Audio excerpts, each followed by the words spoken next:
What's up, YouTube? I hope you guys are doing well. Hope you're having a blessed day. I know I am. This is a great day. This video should have came up a couple days ago.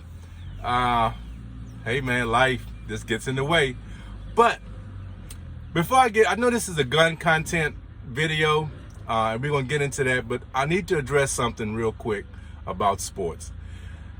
These playoffs, I think there's some fantastic games, some great storylines that are developing, and unfortunately, one of the storylines is the interaction with fans and players, and I want to address that, okay, real quickly. I know these tickets are expensive. I know you might feel entitled because you're paying your hard-earned money, but these are men. These are human beings, okay?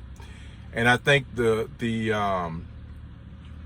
treatment they are getting on the road should not be tolerated, okay? I'm all good with trying to motivate your team, trying to give them, that extra juice, you know what I'm saying? I get all that, Trash talking, hey, I get all that. I love trash talking, But being disrespectful and straight out nasty, okay, should not be tolerated. And I think it's a responsibility to other fans to hold some of these people accountable, okay? I understand a lot of the arenas are banning people for life and things of this nature. But, I think a lot of times you can build up to a certain point to where, you kind of notice, because I've gone to sporting events and you can tell the nature of a person is getting a little, I'm not saying it's your responsibility to check them, but if you have the opportunity, let's start doing that. Let's start holding some of these fans accountable. It's cool that they'll never be back, but sometimes maybe we as fans can help to deter this, because let's be honest, right? Throwing objects at players, spitting on a player. By the way, I think that's a crime. That's a crime, especially in these days and times with some of the things that are going on. That's a crime, right? So listen, man, let's check ourselves on that. The excitement, the enthusiasm, motivation, trash talking, all that's good. Look, I'm gonna even say I'm gonna even take it a step further. Name calling, right? Calling people out their name, using the N-word, these type of terms, being racial type terms. These are grown men. Would you say that to them if you was face to face, one-on-one? In fact, that might be a good thing. That might be a good point. Don't do anything unless you're ready to do it to them one-on-one, face-to-face. That might be a good barometer of whether I should or should not do this, okay? Just a note from Ready Care, all right? Listen, let's go into what I want to talk about. Now, there was a lot of comments that was made about my baby, okay? And how excited I was when I talked about the trigger, okay? And we're gonna address that. We're gonna address some of the things that why I'm so excited about this trigger, and also some tips, okay? Because I kind of alluded to practicing, training, right? Training costs money, right?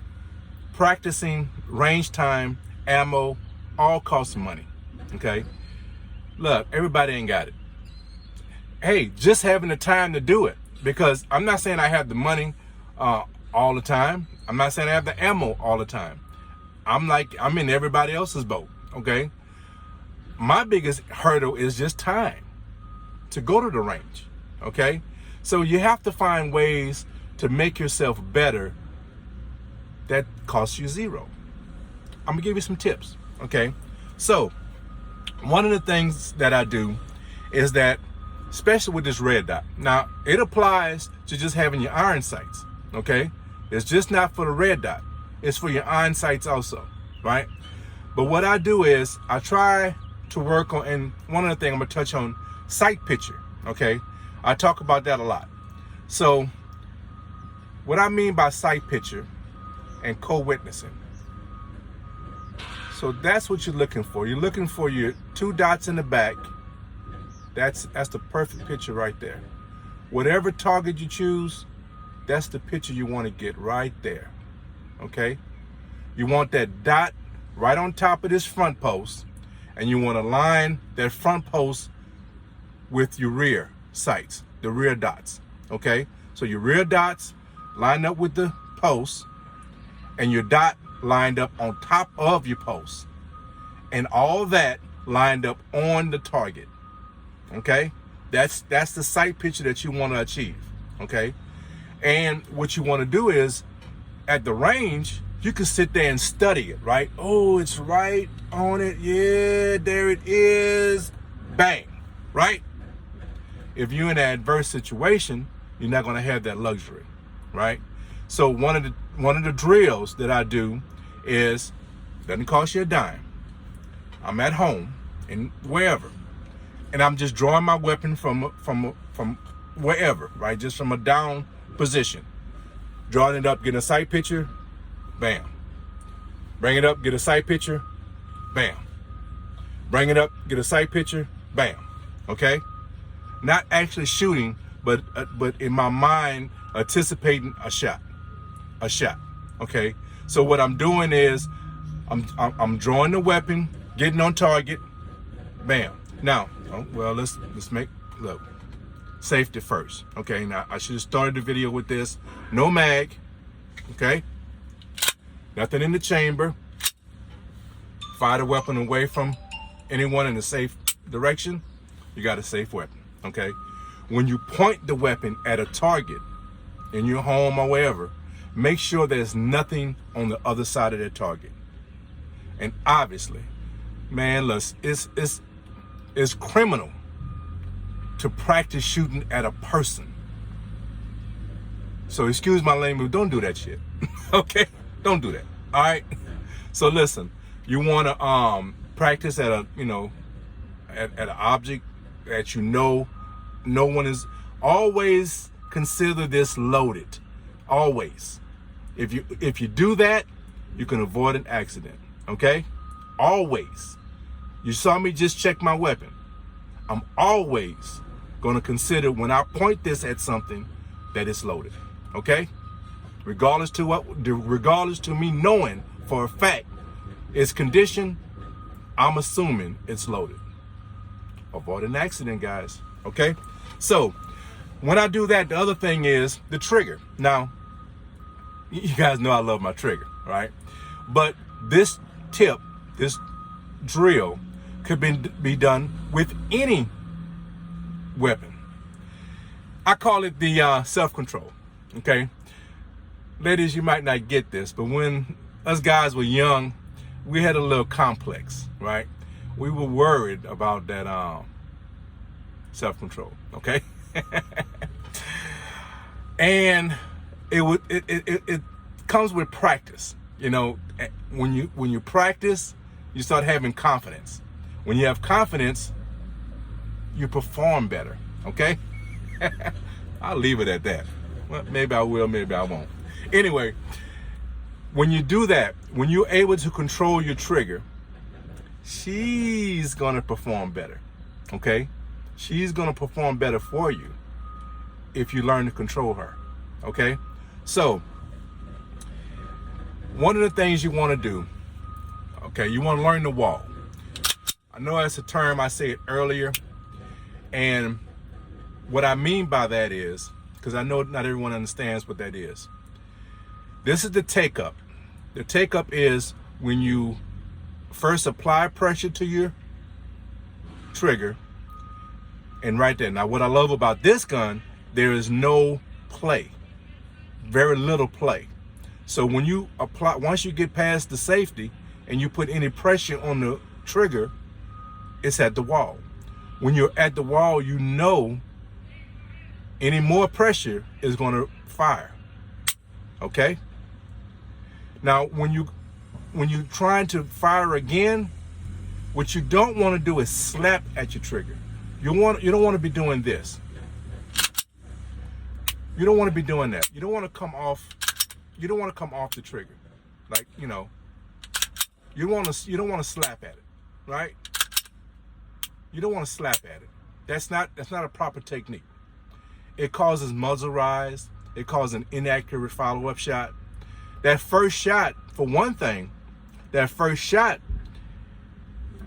understanding where your wall is, the way you become accurate once you get that sight picture, and you know that when you get in that sight picture, what you should be doing is working out that slack and getting to that wall and having control of your finger not to go past the wall.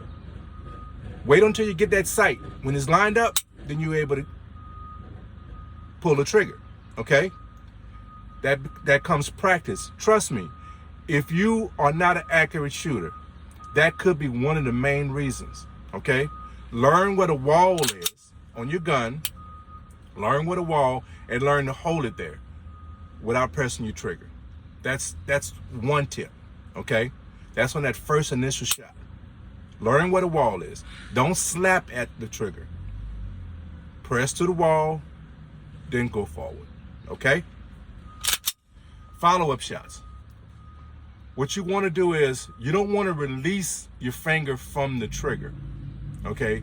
This takes control, takes finger discipline. You want to recognize where the wall is and keep your finger on that wall, okay? Then you can go with your follow-up shot, all right?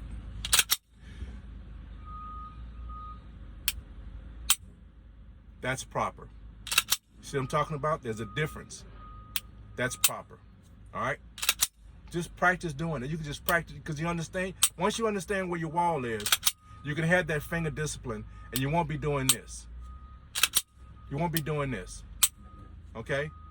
That's not proper, all right? This is proper. Staying on it, staying right at that wall. Don't let that slack get there, and come back on your follow-up shot, all right? It's called trigger discipline, right? And it's very important to be a more accurate shooter. The reason why it's important, when you slap, you're getting muzzle rise. Your gun tends to move, regardless to regardless to the grip that you have. You can have a very firm grip. Slapping is going to cause that muscle. It's going to cause movement in your gun. It's physics. You can't stop it. All right. The best way to stop it is to have less friction, less movement, less action when you're doing your trigger pull, all right? This is one of the reasons why I love this gun. This is one of the reasons why I love this trigger. I don't want to take this trigger down, the whole trigger mechanism, because YouTube really frowns on that. But what causes this trigger to be so smooth is that the components inside, there's a trigger bar, right?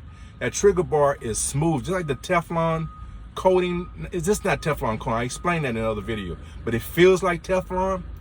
The trigger bar, it has that same type of finish to it, right? It's very, very smooth. So even on that first shot, when I come back, right, even though it's very little take up, the take up that's there, and when I depress my trigger, everything is smooth. There's not a little bit, there's no friction. So it comes back very easily, okay? The follow-up shots, and actually yeah, that's what I want to say, the follow-up shots. Because of the type of trigger that's in here, you get that very audible, tactile click to it. You know, you can actually hear it, but you actually feel it. The trigger actually wants to push back, okay? You want to learn all those little nuances in the trigger. Now, I love mine because it helps me identify all those little small details, right? It's in yours also. Yours has the same type of action. You just have to learn it, right? It might not be as good as this one. It might be better than this one. I'm not saying it's the best trigger in the world.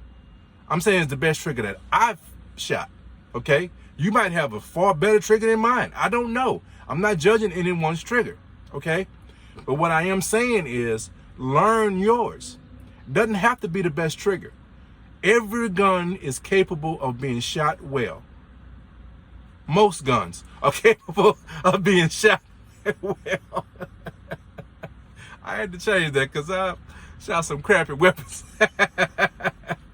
But the bottom line is to be accurate, to be more accurate, I should say, to have more confidence, okay, to understand your weapon. You know, you don't have to spend a lot of money to have an effective weapon, but you have to spend time with it for it to be effective. Okay? So listen, let's do that. Let's learn your trigger, learn your sight alignment, okay? Your sight picture. Learn to get a sight picture, okay? Practice, practice, practice. And I guarantee you, in no time, you'll be a better shooter. So for this, I'm out. I hope you guys have a blessed day. Have a great weekend. And guys, listen, take care of each other. Let's love each other, man. And be blessed.